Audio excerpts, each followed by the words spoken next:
গতকাল যে এনসিপির উপরে যে মর্মান্তিক একটা অনাকাঙ্ক্ষিত আক্রমণ হয়েছে, এই জন্য আমরা তীব্র প্রতিবাদ নিন্দা জানাচ্ছি।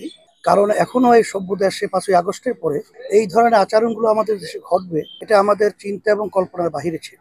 আমরা অন্তর্বর্তীকালীন সরকার সহ প্রশাসনকে বলবো, আপনাদের দায়িত্বের ব্যাপারে আপনারা সচেষ্ট হবেন এবং এই যারা নাকি দেশ বিরোধী এবং যারা নাকি এদেশে টাকা পাচার করেছে, মানুষকে খুন করেছে, গুম করেছে, এরা যেন বাংলাদেশের ভিতরে মাথা উঁচু করে দাঁড়াতে না পারে। এ ব্যাপারে আপনারা আপনাদের দায়িত্ব যথাযথ পালন করবেন। আর আমি অন্যান্য রাজনৈতিক দল সহ সবাইকে বলবো যে আমরা যারা বিশেষ করে জুলাই এবং আগস্টের এই অভ্যুত্থানে যারা আমরা একাকার হয়ে কাজ করেছিলাম, আমাদের ঐক্য যেন দেশের সাথে নষ্ট না হয় সে ব্যাপারে আমরা সবাই সচেষ্ট থাকবো।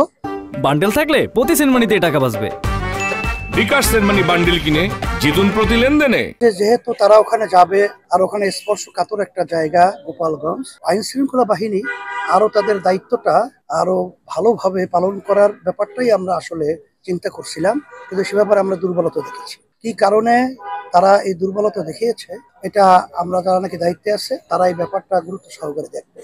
আসলে ইসলামী দলগুলোকে আমরা একটা বাক্স নির্বাচনের সময় দেওয়ার ব্যাপারে আমরা একমত হয়েছি, সিংহভাগ ইসলামী দলগুলোই।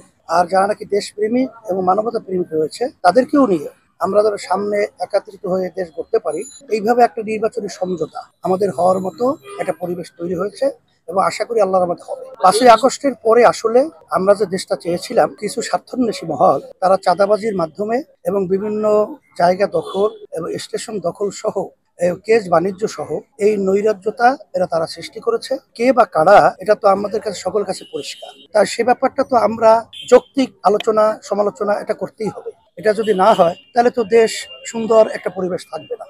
এটা করতে গিয়ে যদি কারো গায়ে পড়ে, আমি বলবো দেশ রক্ষার ব্যাপারে সে ব্যাপারটাকে আপনারা ওইভাবে নজরে রেখে গুরুত্ব দিয়ে এটা যেন না থাকে সেইভাবে আপনারা কাজ করবে। এখন আমরা পিআর পদ্ধতিতে নির্বাচন চেয়েছি, এখন আমাদের দেশ গড়ার ব্যাপারে এটা আমাদের সুন্দর একটা আমরা মনে করেছি।